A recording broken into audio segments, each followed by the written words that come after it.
কখনো অন্যের দীর্ঘশ্বাসে নিজের মেয়ের সুখের ঘর রচনা করতে যাস না। সে বাড়ির ছাদ দেওয়াল টেকসই হয় না। কি পালকি আহত?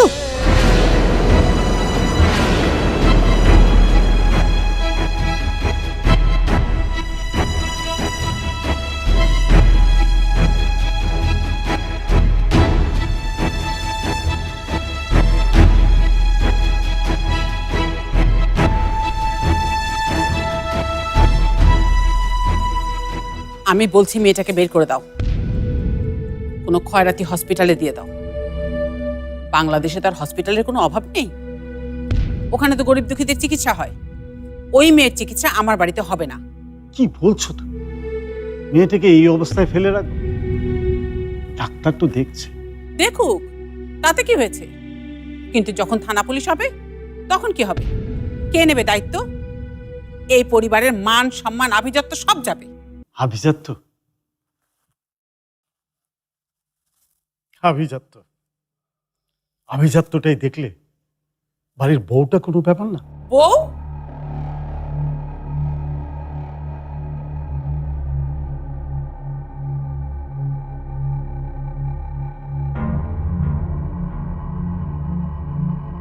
ও কিসের বউ? ও তো একটা ঠকবাজ, একটা ঠগিনী মেয়ে। কি বলছো তুমি? মেয়েটা যদি ঠকবাজ হতো তাহলে সোহেলকে কে বাঁচাতো? সোহেলকে তো খুন করতে গিয়েছিল, এই মেয়েটাই ওকে বাঁচিয়েছে। কি? ওই মেয়েটা বাঁচিয়েছে? হ্যাঁ, ওই মেয়েটাই বাঁচিয়েছে।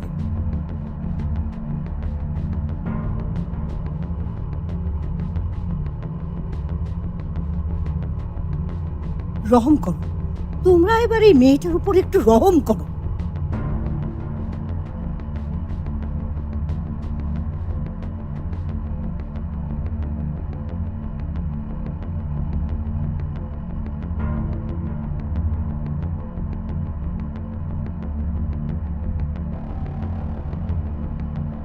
কেমন দেখলেন?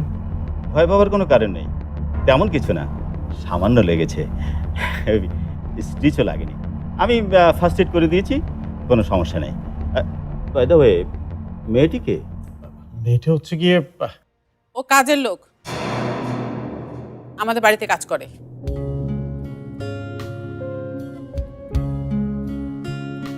ঠিক আছে, ঠিক আছে। আমাদের অনেক সৌভাগ্য যে তোর মতো একটা মেয়ে পেয়েছি, নইলে আমার সোহেলকে কে বাঁচাতো বল? আর তুইও ভাগ্যবতী, তোর স্বামীও বেঁচে গেল।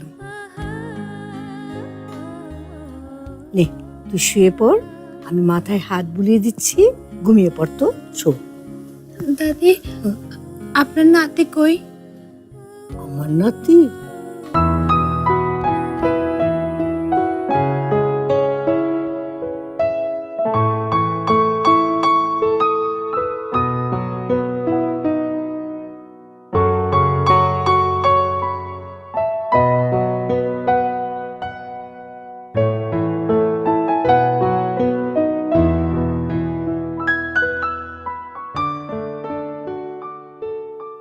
কি হয়েছে তোমার?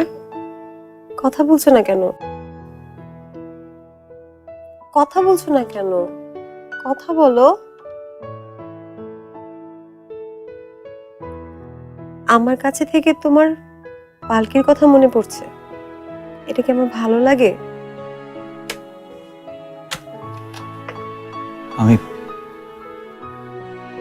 আমি মোটেও পালকির কথা ভাবছি না।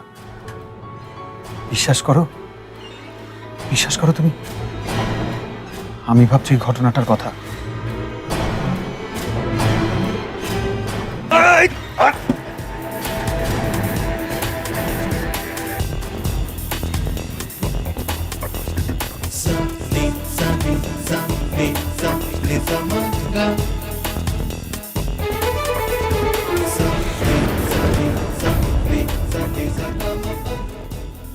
আর একটু হলেই ওই ছুরিটা ঢুকে যেত, মুহূর্তে এফোর ওফোর হতে পারতো আমার বুকটা। কিন্তু কিন্তু মাঝখানে ওই মেয়েটা মেয়েটা যদি আমার সামনে এসে না দাঁড়াতো,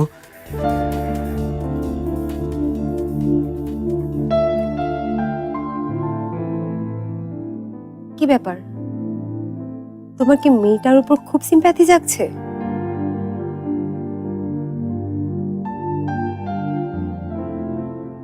আহা, look at me, look at me, তাকাও আমার দিকে, তাকাও না রে বাবা, আমার দিকে দেখো। তোমার কি মেয়েটার প্রতি সিম্প্যাথি আসছে? না না, সিম্প্যাথির ব্যাপার না, ব্যাপারটা বোঝার চেষ্টা করো। জানো, আমি না মেয়েটাকে ওই অবস্থায় ফেলে চলে এসেছিলাম। পরক্ষণে ভাবলাম, আমি কি করছি? রাস্তায় একটা কুকুর বা বিড়ালকেও যদি কেউ গাড়ি চাপা দেয়, ফিরে আসার আগে দুবার করে ভাববে। কি মনে করে আমি আবার ফিরে গেলাম। তারপর মেয়েটার দিকে তাকালাম। দেখলে মানে? দেখে কি মুগ্ধ হয়েছো? না না, আমি ওর মুখের দিকে কখনো তাকাইনি। এমনকি বাংলাদেশের কোনো এক মানুষের ভিড়ে তুমি যদি তাকে ছেড়ে দাও, তবে পালকি নামের কাউকে আমি চিনতে পারবো না। ইনফ্যাক্ট আমি তাকে চিনতেও চাই না। মেয়েটা উপর হয়ে শুয়েছিল, খুব কাতরাচ্ছিল জানো। বিবেকের দংশনে আমি মরে যাচ্ছি। ভালোবেসে ফেলোনি তো? ধুর, ভালো তো আমি তোমাকে বাসি, শুধু তোমাকে।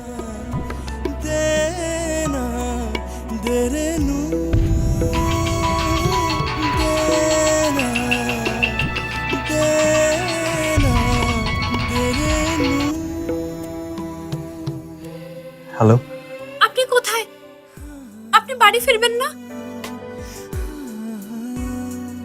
অনেক রাত হয়ে গেছে। ওই ওই গুন্ডাটা এখনো বাড়ির বাইরে আছে। আমি তো এখন বাড়ির বাইরে নাই।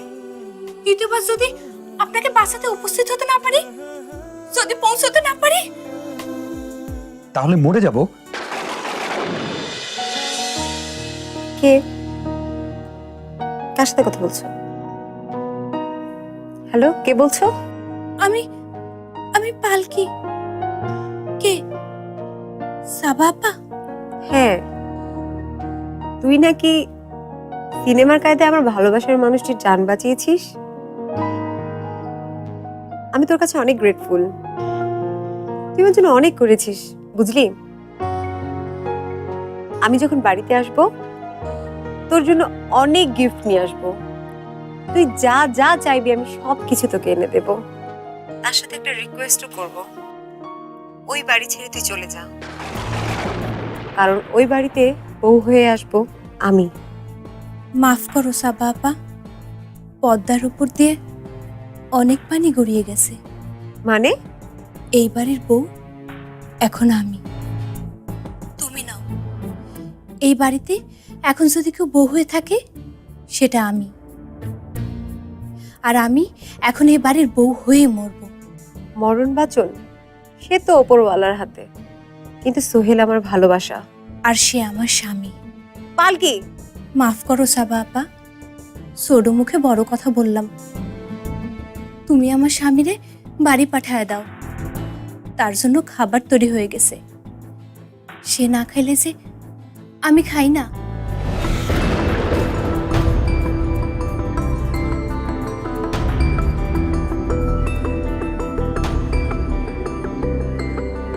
তো কি বললো?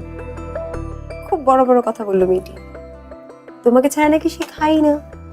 যাও না, বাসায় গিয়ে তুমি খাও, ওকে পাশে বসিয়ে খাইয়ে দাও। Come on, come on, Sabah, come on, come on. আমি তো ওই মেয়েটাকে ভালোবাসি না, আমি ভালোবাসি তোমাকে। তাহলে চলো কালই আব্বুর কাছে যাই, বিয়ের ডেট ফিক্সড করি, আব্বুর সাথে কথা বলি। জানো, ওই মেয়েটা বলেছে ও তোমাকে ছেড়ে যাবে না, তোমার বাড়ি ছাড়বে না।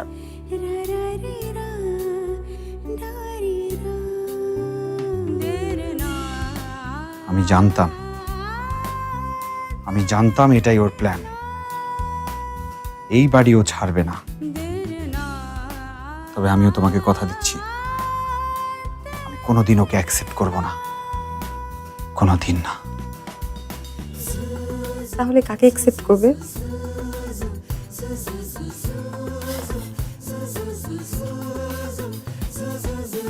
তোমাকে। আল্লাহ জানে।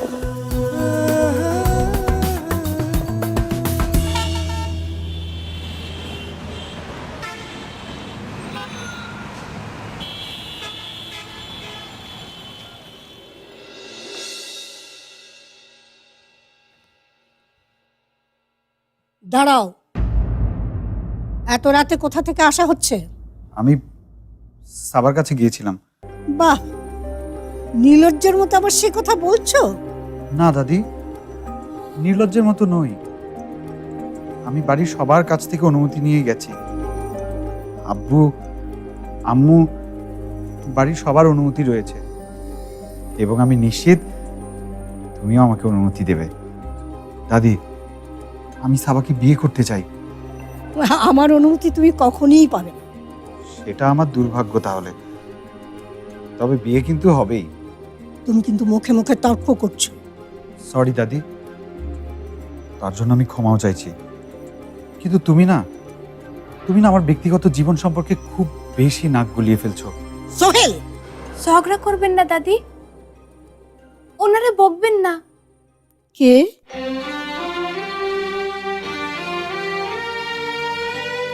আমি আপনার খাবার। এই মেয়ে, তুমি কি বলতে চাইছো বলো তো? কি প্রমাণ করতে চাইছো? তুমি আমার স্ত্রী, তুমি আমাকে অনেক ভালোবাসো, তুমি এ বাড়ির উপযুক্ত বউ, একমাত্র তুমি এ বাড়ির জন্য সবকিছু করতে পারো। কি চাইছো? কি চাইছো তুমি বলো? তুমি কেন মুখোশ পরে আমাদের সকলের সঙ্গে অভিনয় করে যাচ্ছ? তুমি কেন দাদিকে ইমপ্রেস করার চেষ্টা করছো? কেন? কারণটা কি? আপনি রেগে গেছেন আমার উপরে, আপনি খেয়ে নেন। Shut up! চুপ করো তুমি। তোমার রান্না করা খাবার আমি খাবো না।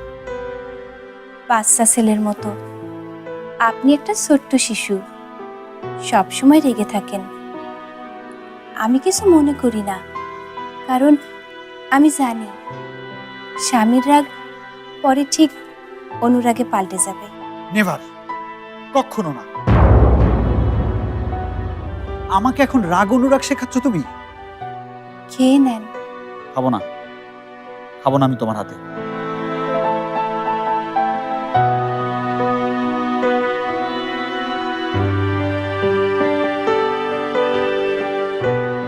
আজ না হোক, একদিন না একদিন আপনাকে আমার হাতে খেতেই হবে। আমি খুব ভালো রান্না জানি, শিখে নিয়েছি আপনাদের রান্না। আঙ্গুল চেটে খাবেন। Shut up!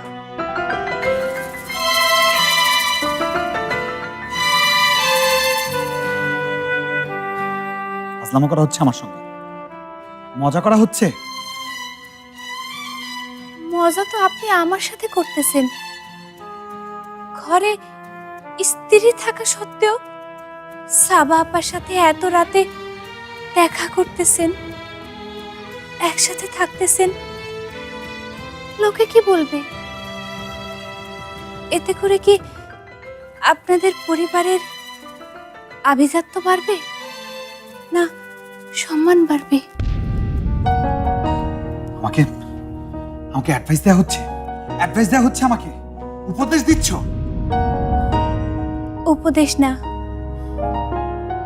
স্বামীর মঙ্গল পৃথিবীর সব নারী চায়। যারা স্ত্রী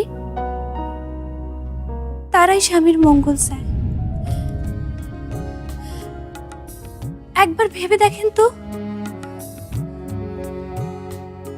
জীবনে যদি এমন কোনো মুহূর্ত আসে যেদিন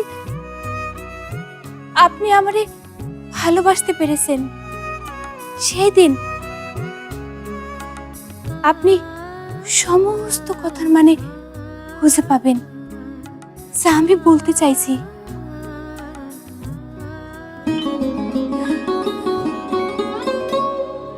আমার সব কথার পেছনের একটাই উদ্দেশ্য, আপনার মঙ্গল কামনা। কারণ আমি আপনার স্ত্রী, আর আমি আপনারে ভালো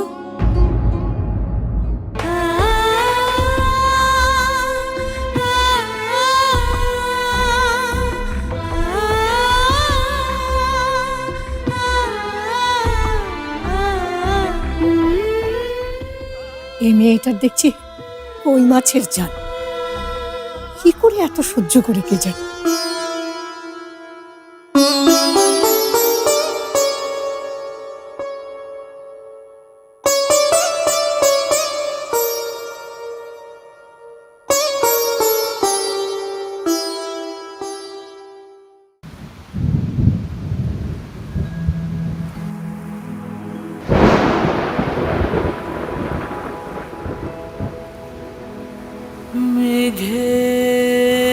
মেঘের পরে মেঘ জমেছে,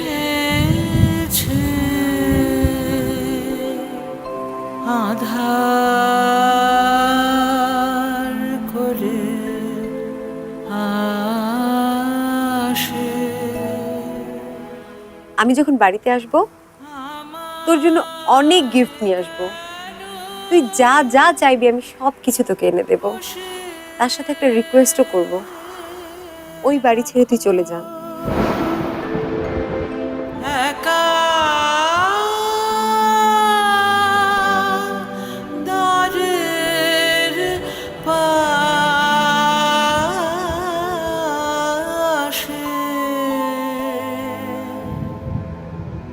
মেঘের পরে মেঘ জমেছে। বরং আমার এটাই মনে হচ্ছে যে তুমি আমাকে ঠকিয়েছো, আর এটার খেসারত তোমাকে দিতেই হবে। এই বাড়ি ছেড়ে তোমাকে চলে যেতে হবে। পরে মেঘ জমেছে,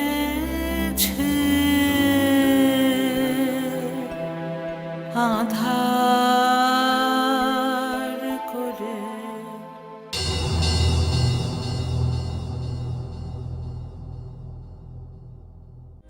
তুমি মেয়েটার কাছ থেকে গয়নাগুলো চেয়ে নিয়ে এলে?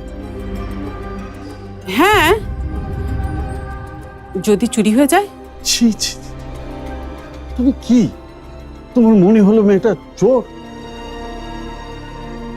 দেখো, যেই মেয়ে মিথ্যে করে বড়লোকের ছেলেকে ফাঁসিয়ে বিয়ে করতে পারে সে চোর ছাড়া আর কি হবে? দেখো, ও সত্যি কি মিথ্যে সেটা আমরা এখনো জানি না। আর যাই ঘটুক না কেন, আমার মন বলছে মেয়েটা ঠিক এবং ও সত্যি কথা বলছে।